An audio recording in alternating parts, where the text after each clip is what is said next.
Happy Halloween, Oswego, and welcome to TOP Top in the Morning. I'm Samantha Damasio. Today is October 31st, and this is your news and weather to get you out the door. Let's take a quick look at your top stories before a look at your weather. We have plenty of updates for you this morning on Superstorm Sandy and how it is impacting the East Coast. For your Central New York news, Syracuse police have identified a suspect in the murder of 65-year-old Jerry Mack. Local airmen and volunteers are headed to New York City to aid in recovery efforts. And we'll have Ed Payne with more updates on Sandy's devastation. We'll have an in-depth look at your top stories in just a moment, but first, a quick look at your weather with Chief Meteorologist Patrick Kavlin. Happy Halloween, Pat. Thanks, Sam. Happy Halloween to you, and good morning, Oswego. Let's take a look at the current conditions outside right now. You can see large swath of precipitation kind of encompassing much of the Northeast, all associated with Superstorm now, Sandy spinning across the western portions of New York State and Pennsylvania. You can see the center of circulation is right around this area here by Jamestown, and this will be slowly creeping its way up towards the north into our area as we go into the day today and tomorrow. As we pull out and take a look at the national shot here, you can see that circulation, a really broad area here extending all the way from Lake Michigan right into the Atlantic Ocean, a huge system about 1,500 miles wide. Really an incredible system here. We'll talk more about that, though, later on in the broadcast. Temperatures across the state right now, pretty chilly. 36 in Jamestown, that's the cool spot. We're in the upper 30s to mid 40s across the rest of the state, except here in Plattsburgh. Look at that.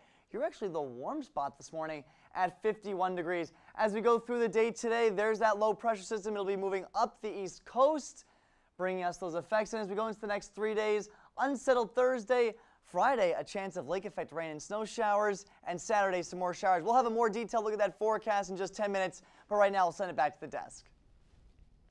Thanks, Pat. Faced with one of the most daunting recoveries imaginable, cities in the Northeast must now clean up waterlogged buildings, burned homes while millions of people remain without power. Although some New York City ground transit and airports are coming back to life today, much of the country's biggest city remains paralyzed. New Jersey neighborhoods are still underwater. States farther west are seeing a different side of the superstorm, with a blizzard that dumped 3 feet of snow in West Virginia. After days of canceled flights and stranded travelers, Kennedy and Newark Liberty airports are scheduled to reopen today with limited service. However, New York's LaGuardia Airport is expected to remain closed today because of significant damage.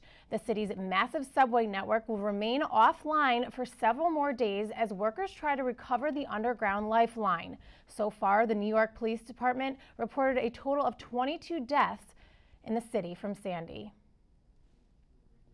And Syracuse police have identified local resident Jerry Crosby as a suspect in the murder of 65-year-old Jerry Mack 2 weeks ago in his West Kennedy Street home. Crosby is currently being held at Onondaga County Justice Center and has been charged with murder, robbery, burglary, and criminal possession of a weapon. Mack was killed on October 19th after a group of men broke into his home. Mack's 7-year-old son was inside the home at the time of his father's murder. Anyone with information regarding this murder are encouraged to call Syracuse Police at 315-442-5222. And just seeing the photos of New York City underwater were enough for dozens of airmen from the Air National Guard's 174th Attack Wing to jump to action. Dozens of Humvees left Fort Drum Tuesday morning. Over 100 people volunteered for the mission to help Sandy recovery efforts. The mission will be active in the New York City area for the next 3 to 7 days. They say once they get down there, they'll assess the situation and help out wherever needed. Some of these airmen were deployed to help with the Irene recovery efforts last year and say they expect a similar mission. And Superstorm Sandy delivered a knockout punch to the Northeast. It's blamed for at least 33 deaths and knocked out electricity to nearly 7 million people. Now that the storm has moved on, communities are trying to get back to normal.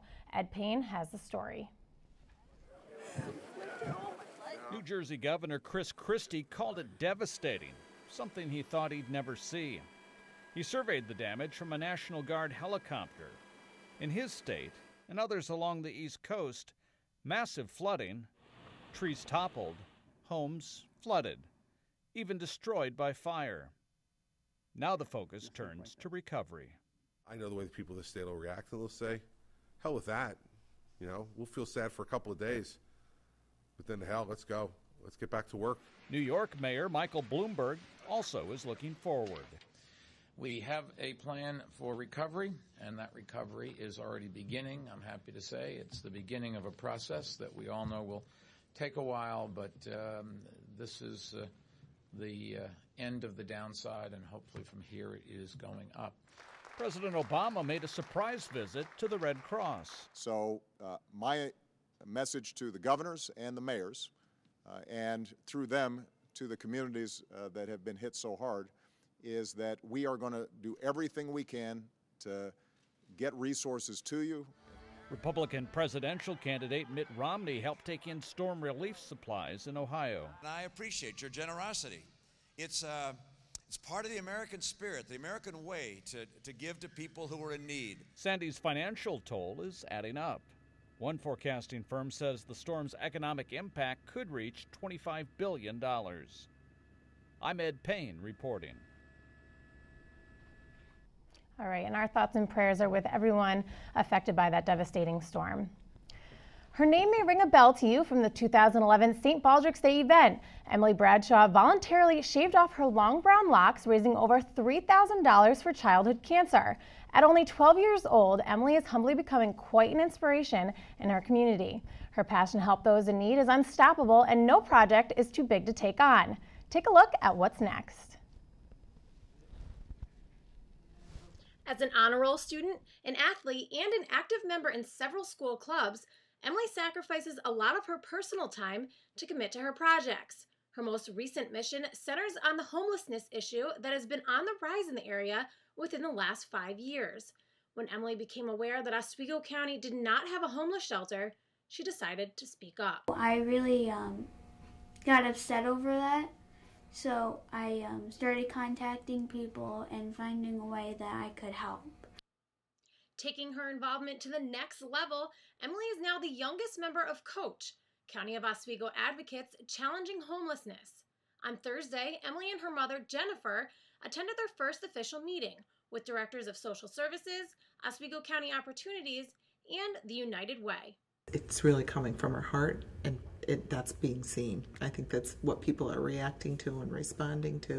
When families in need contact DSS or OCO, they usually receive food vouchers. Those vouchers don't cover personal care items. So as an immediate solution to this problem, Emily is putting together bags filled with personal care items with donations from outside community. Right now, she's up to 67 bags, but has a goal of 300 bags by the end of October. Emily's ultimate goal is to convince the county to open a family-based shelter to avoid families from having to separate. Only a month in, and she is receiving an overwhelming amount of positive feedback and support, with word spreading faster than she ever expected. Community leaders are confident Emily's mission will rejuvenate the efforts of other homelessness advocates near and far. In Oswego, for WTOP10 News, I'm Samantha Damasio. All right, and for more information on how to donate or become involved with Emily's mission, email Jennifer Bradshaw at hockeyfans.twcny.rr.com. And we're going to take a quick break, but stay with us. We'll be right back. You're watching WTOP10 Wednesday Morning News.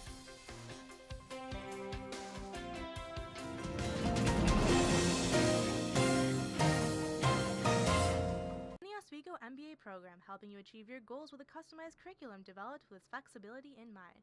Take classes year-round, full or part-time in Oswego, online or at the Metro Center in downtown Syracuse. More information is available online or by calling 315-312-2911. Well, now I'm Naked Cowboy, coming to a town near you. You're watching WTOP TV10, Oswego, New York. I'm Naked Cowboy.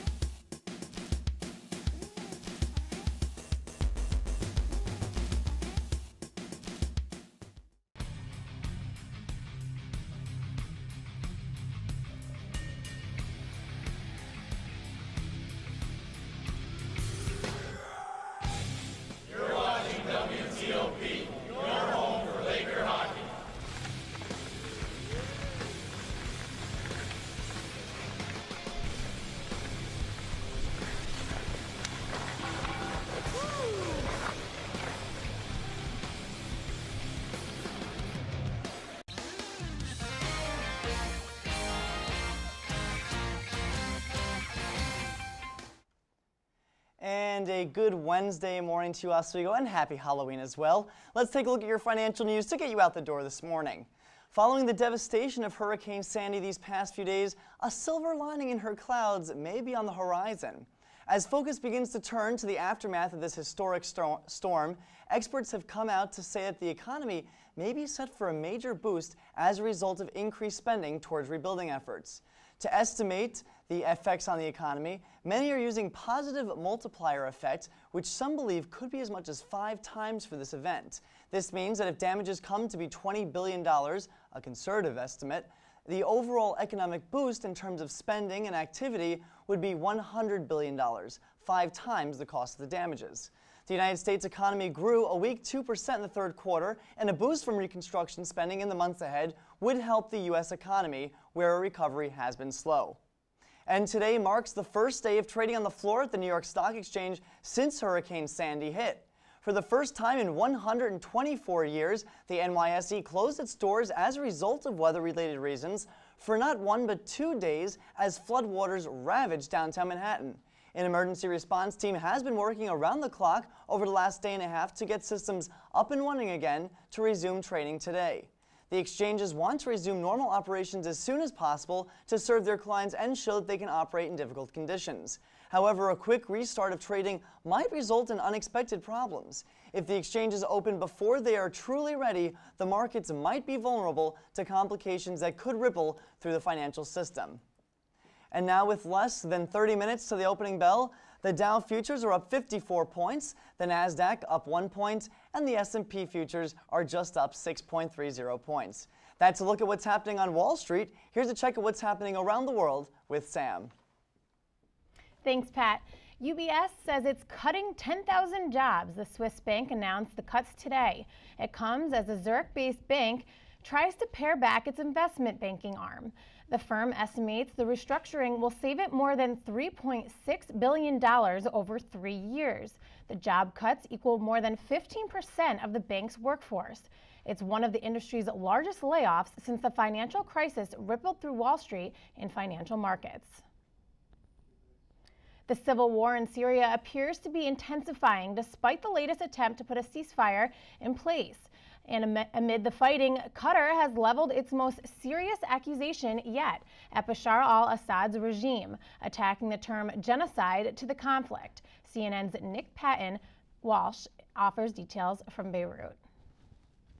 After the failure of the ceasefire to take hold on Tuesday, we heard harsh rhetoric from backers of the Syrian rebels. The Qatari Prime Minister, Sheikh Hamad bin Yasser Al Thani, referring to this as a war of extermination carried out with license from the Syrian government and international community. And the Turkish Foreign Minister, Ahmet Davutoglu, saying he wanted to rule out dialogue with the Syrian regime.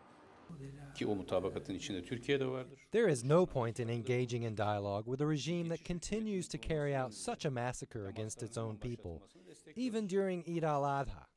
But after what activists refer to as record bombardment on Monday, the town of Marat Naman, that's a key place on a highway north that rebels are trying to hold, was again hit by airstrikes. 19 killed in one strike we hear there, and also the Damascus suburbs, eastern Ghouta, again pounded.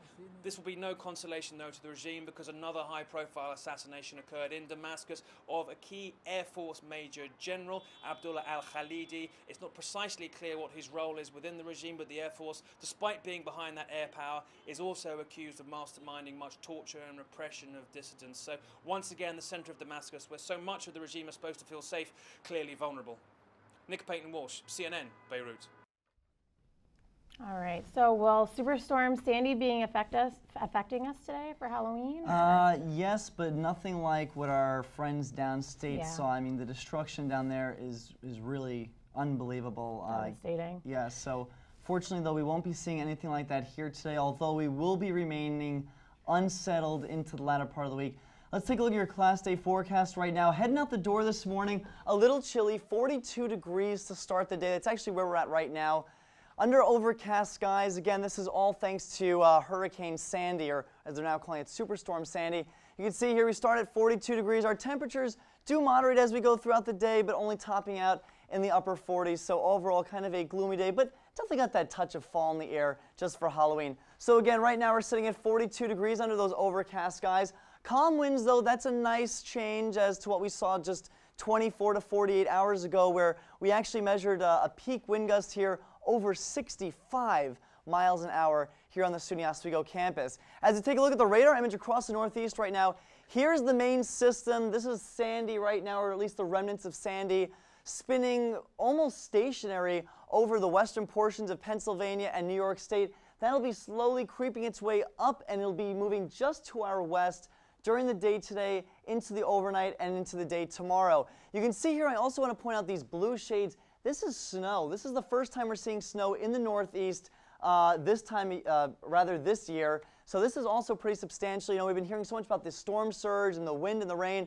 but we've really been neglecting the snow aspect. And there are some areas in the mountainous regions of the Appalachians that have received nearly 29 inches of snow, and it's still coming down. So a really enormous storm with wide-ranging impacts across much of the Northeast. You can see it here. I mean, just look at the sheer size of it. 1,500 miles at least in diameter from east to west, extending all the way from the Canadian Maritimes across towards even Chicago. High wind gusts reported across Ohio and even portions of southern Canada, here in Ontario and Quebec. So really a historic storm of massive proportions, and in the coming days we'll be seeing even more about the effects that this storm has had across the Northeast. So for our weather, as we go through the evening, there's Sandy ever so slowly making its way up towards the Northeast. On the northeastern part of the storm, we can see some isolated gusty winds with some thunderstorms as they have this strong southerly flow coming off the ocean.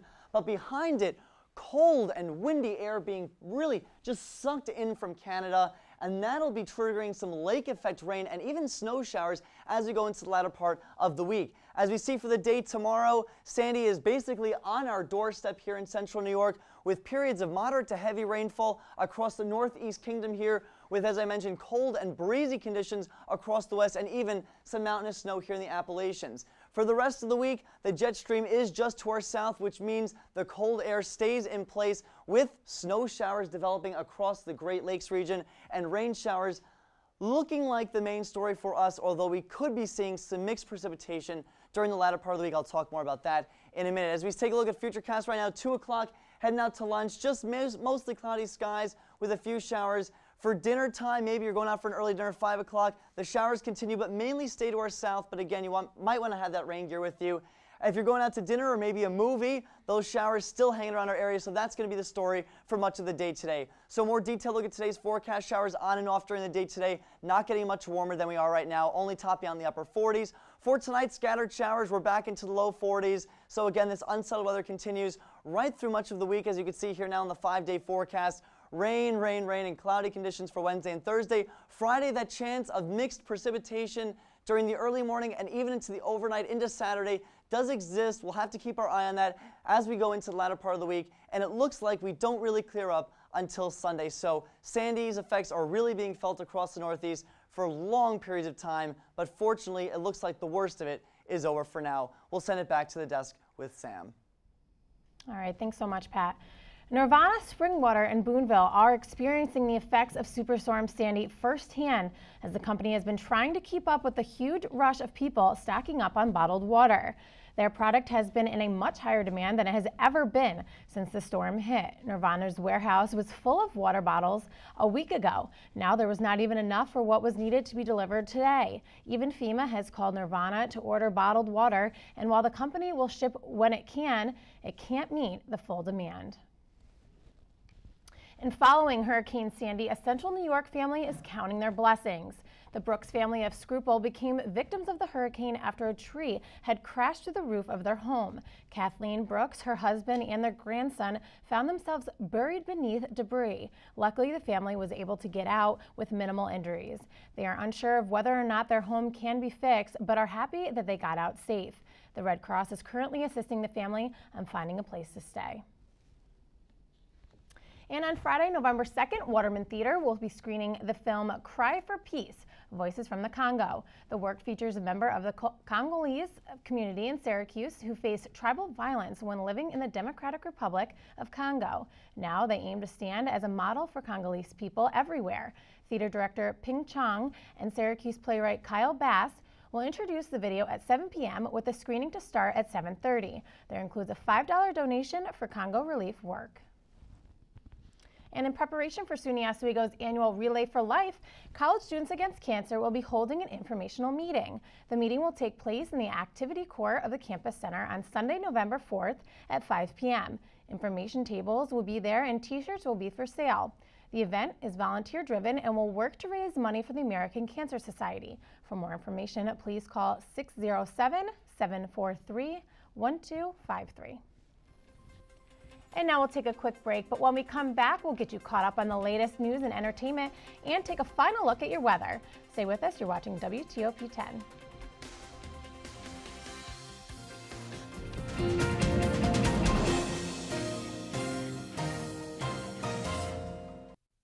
Get your Smokey on. If you see someone in danger of starting a wildfire, step in and make a difference. Because 9 out of 10 wildfires can be prevented. Only you can prevent wildfires. The Oswego MBA program, helping you achieve your goals with a customized curriculum developed with flexibility in mind. Take classes year-round, full or part-time in Oswego, online or at the Metro Center in downtown Syracuse. More information is available online or by calling 315-312-2911.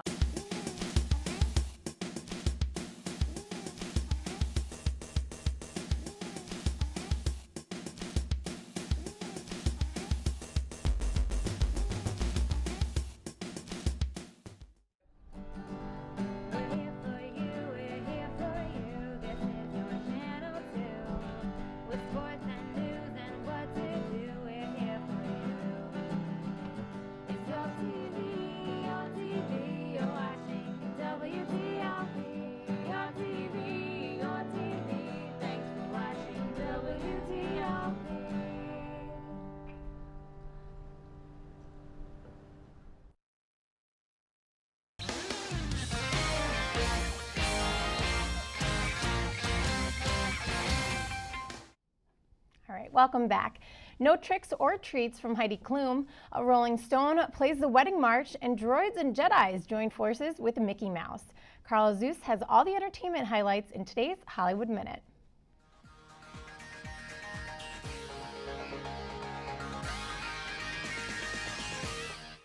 Boo! It's ghoulish news from Heidi Klum. The model and Project Runway host announced she is canceling her annual Halloween bash this year because of the devastation from Hurricane Sandy. Klum sent messages and a tweet to invitees expressing hope for a postponement, what she's calling a very haunted Christmas. Klum, who is known for her outlandish Halloween costumes for the event, was planning on attending as Cleopatra. This was to be Klum's first party without former husband Seal, who wore monkey costumes last year. Rolling Stones guitarist Ron Wood is heading down the aisle for a third time. The 66-year-old Rock and Roll Hall of Famer is marrying his 34-year-old girlfriend, Sally Humphries. Wood may have to juggle a wedding date in between concert dates. The Rolling Stones are playing a few concerts as part of their 50th anniversary as rockers. Mickey Mouse is acquiring R2-D2. The Walt Disney Company has agreed to acquire Lucasfilm from George Lucas in a $4 billion deal. The deal means Disney will gain control over the Star Wars franchise and Lucasfilm's special effects production business, Industrial Light and Magic. Lucas will become a significant shareholder in Disney and continue to work as creative consultant on Star Wars Episode 7, which is expected to release in 2015. For Hollywood Minute, I'm Carl Azus. All right, and welcome back. Another quick look at your forecast. And look at this, just some photos again from New York City. The flooding just absolutely unbelievable. I believe this is the Hudson River here, and this would be New Jersey. Just incredible, the river overflowing its banks. Another shot here from Atlantic City, New Jersey, where the hurricane made landfall. Absolute, complete destruction and devastation. Our hearts really go out to the families down there and their efforts to rebuild. As we take a look at today's forecast, Sandy continues her slow track up the East Coast, now inland, over western portions of Pennsylvania and New York State. Again, slowly moving north. It'll be on our doorstep by the day tomorrow, giving us some showers and maybe a little bit in terms of breezy conditions. But as we look at more detailed look at today's forecast, showers on and off during the day today. Nothing too heavy, so not really looking for a washout here, but definitely make sure you have that rain gear in hand. 49 degrees, southerly winds at 5 to 10 miles an hour. For tonight, the showers continue, maybe a little lighter. Winds still out of the south, picking up a little bit, 10 to 15 miles an hour. and we fall back into the lower 40s, maybe even some upper 30s in the usual cold pockets. As we take a look at that 5-day forecast, we remain unsettled during the middle part of the week and really right even into the end of the week and the beginning of the weekend. That precipitation there during Friday and Saturday will actually be in the form of lake effect, and that's as a result of that cold air being sucked in behind Sandy as she departs toward north and east, and looks like our real best shot again for a nice day won't be until Sunday. So Sandy really being a tremendous storm in terms of her impacts both time-wise and geographically, affecting over a dozen states here in the Northeast.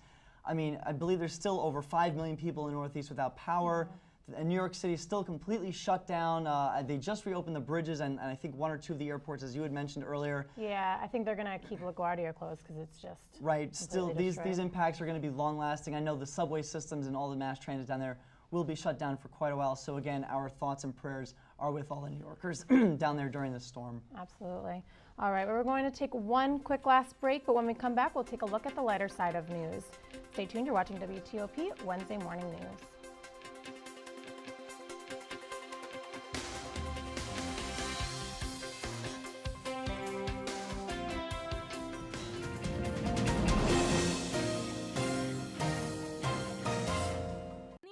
MBA program helping you achieve your goals with a customized curriculum developed with flexibility in mind. Take classes year-round, full or part-time in Oswego, online or at the Metro Center in downtown Syracuse. More information is available online or by calling 315-312-2911. Hi, I'm CNN's Rob Marciano, and you're watching WTOP10, your television station. I'm lucky. I get to do something I love. How many of you think homework is just as important as teamwork? I help keep kids in school. Good. And that's the name of the game. My name is LaDainian Thomason. I don't just wear the shirt, I live it. Give, advocate, volunteer. Live United.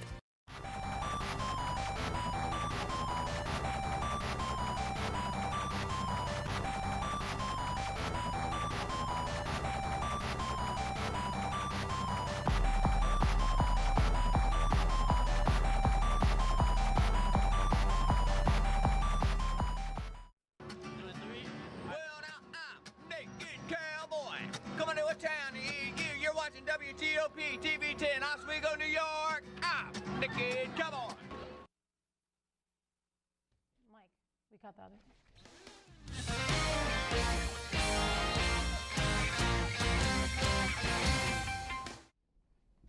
It seems that no matter how hard you try, taking off bandages always hurts. But that could soon be changing. Engineers from Massachusetts Institute of Technology have created a new medical tape that could finally take the pain away. The new bandage will stick to your skin, but also peel apart easily without yanking skin or body hair. It's especially good news for parents. That's because a baby's skin rips much easier than an adult's. The new medical tape will pull right off their skin without doing any further damage. The new material is outlined in the Journal of Proceedings of the National Academy of Sciences. No word yet on when it will hit the store shelves. And senior citizens took to the stage for a cheerleading contest on Saturday in central Japan. The Japan Senior Cheer Association launched the annual competition 4 years ago. Women over the age of 49 can enter the event. 90 dancers and 8 teams took part this year. The average age was 62 and the oldest participant was 75. Each team performed a 3-minute routine in matching uniforms. A 74-year-old cheerleader said she loves dancing because it energizes her. She said it makes her feel young again. A young woman who came to encourage her mother said all the dancers looked young and in great shape. She said each performance inspired her. Oh man, I hope I look that young when I'm that old. I know, right? I was a cheerleader back in my day, really? So maybe I'll go into a team when I'm older if we have something like that around here. I'm sure you'll still have those kind of looks when you're that old. Yeah. Thanks, Pat. Sure. All right, so that'll do it for us here at WTOP 10. Thanks for waking up with us this Halloween morning. I'm Samantha Damasio. And I'm Patrick Havlin. All right, have a very happy Halloween.